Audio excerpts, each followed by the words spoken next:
እየተደረገላት ነው እንትን ሜዲካል ሪፖርት ሊሰጣት። አዎ አቡ ቅድም ነው የሄዱት። ይኸውልሽ መሲ አለች፣ ቲጂ አለች፣ ታሜ ያለ ሌሎች ሰዎችም አሉ። በቃ እሷ ቅድም እንትን ሲልባት ወደ ታሜ ይዘዋት ሄዱ። ለዛ ነው እየሮጠ እሱ አለች እኮ አለኝ ታሜ። እሷ እየተከተለችው አስቢ። በዚህ ብዝና እንዲሁና ብትከተለው በቃ እኔ ችግሬ ሀቡ ልንገርሽ፣ እንደው ማንም ይውደደኝ ይጥላኝ፣ እሷ ራሷን መጠበቅ አለባት። ስንት ጊዜ ነው የነገርኳት? አሩ ደዛ አትረባ መስዋራ ራሱ እኔ በእናትሽ እንደዛ አይነባል ቢኖረኝ ሊጠጣ በወጣበት በሩ ቆልፌ እዛው ይፈንዳይ። ራሷን ብታጣስ እርግዝናዋን ማስታመም ትታ ከሱ እንደ ሕፃን ልጅ እንደ ልጇ እሽኮለሌ እያለች እየተከተለችው ሽሩሩ የምትለው ጭራሽ ራሷን ደግሞ እንደዚሁ ነው። ሊያስብላት ለእሷ ነው ሊያስብላት የሚገባው ወይንስ እሷ ናት ለእሱ ልታስብለት የሚገባው? ማን ነው በዚህ ሰዓት ሊታሰብለት የሚገባው? እርጉዝ ሴት ናት እኮ በዚህ ሰዓት ሊታሰብላት የሚገባው አይደል እንዴ?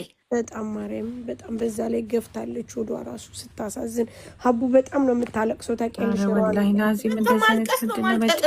ሙሉ በለቅሶ ጨረሰችው እኮ። ምን አይነት ሀዘንተኛ ልጅ ምንድን ነው እንደዚህ መጨማለቅ ሲጀመር? እሷ ራሷን አትጠብቅም እንዴ? እሷ ቆፍጠን ስላላለች እኮ ነው የሚጨማለቀው። እሷ ጥፋት ነው። ሆስፒታል እስከምትገባ ድረስ አሁን ጽንሱ የሆነ ነገር ቢሆን ሰላምም አለች አብራ አቡዬ። ሰላምም ቅድም ነበረች እንዳለ እሷ ማርያምን። ሀቡ ልንገርሽ ተጀምሮ እስከሚጨረስ ከትናንት ጀምሮ እኮ ነው አሉ። እዛ ላይ ምንድን ነው ላይቭ? እሺ እሱ ላይቭ ገብቶ ሰክሮ ከለፈለፈ እሷ ደግሞ ላይቭ እንዴት ትገባለች?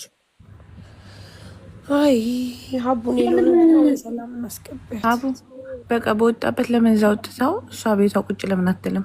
እሱን እኮ ምሽ እሪ ምን ይበሳው ቦታ ቦን ወላሂ ማደርገው ማለት ነው። ወጣ አይደል እንዲጠጣ በሬን ቁልፍ ባርኬ ቀጥቶ ቢያንኳኳ አንኳኳና ፖሊስ ነው ምጠራልህ ነው ምለው። አንኳኳና ለጥሩ ራቴን በልቼ ፊልሜን እያየሁ እንኳን ላይቭ ገብቼ ባሌ ሰከረ እንደ ያለ ብዬ ለህዝቡ ልናገር። እሷ ቆፍጠን ካላለች እሷ አይስተካከልም። ዝም ብሎ ሁሌ እየዬ ባሌ ሰከረ እየዬ ላይቭ ወጥቶ ባሌ ጠፋ ላይቭ ወጥቶ እየዬ ልጇ ነው ወይስ ባሏ ነው? ሌላ ልጅ ሆነባት እኮ ሌላ ያልወለደችው ልጇ ሆነባት። ጨምላቃ ጭምልቅልቅ። በምን ቀን ነው ግን ከዚህ ሰውዬ ጋር የተገናኘችው?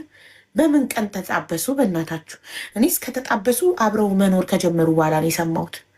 እኔ ብታማክረኝ ይሄ አይሆንሽም ታይ እላት ነበር። በምን ቀን ከዚህ ሰውዬ ጋር ፈጣሪ በምን ቀን ምን አይነት እድል ነው ያላት? ረዋን በማይሞት እንዴ! ኧረ ስንት ነገር አለ እዚህ ጀምር። አሁን እሷ 7 ወር ሞልቷታል። ደም ብዛት፣ ስኳር ምናምን አለ፣ ስንት ነገር አለ እንዴ! ሰው ለራሱ ባያስብ ለወለደው ሆድ ውስጥ ላለው ልጅ አያስብም እንዴ? በአላ እነሱ ሆዳችን ውስጥ ያሉት እኮ ነው የሚጎዱት። እኛስ ትልቅ ነን አዋቂ ነን። በጣም አሳዘነችኝ ወላሂ። በጣም አንቺ እሱ ሜዳ አይሄድላትም እንዳዩ ላይ ቁጭ ብሏል እኮ። አንቺንም እየሰደበሽ ነው። ተውት፣ እኔ ይስደበኝ። እናንተ ደግሞ እኔ ቢሰድበኝ ባይሰድበኝ ምንድን ነው? ሚስቱን ብቻ ይንከባከብ እንጂ ሚስቱን እንዲያቃጥሎ ሊደፋት ነው እየወጣ እየጠጣ። ተመልከቱ። እሷ ጀግና ብትሆን ኮፍጣና ብትሆን እሱ እንደዚህ አይጠቅምም ነበር። የእሷ ዝምታ ነው፣ የእሷ ማባበል ነው እንደዚህ እሱን እንትን ያለው